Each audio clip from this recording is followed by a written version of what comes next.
ಇವಳಿಗೋಸ್ಕರ ಅಲ್ಲ. ಅಂತಸ್ತು ಬರ್ಕೊಳ್ಳಿ.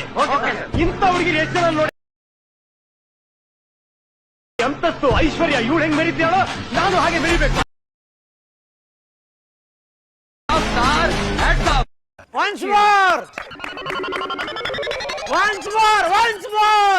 ನಾನು ಇವಳ ಮದುವೆ ಆಗ್ತಿರೋದು ಇವಳಿಗೋಸ್ಕರ ಅಲ್ಲ.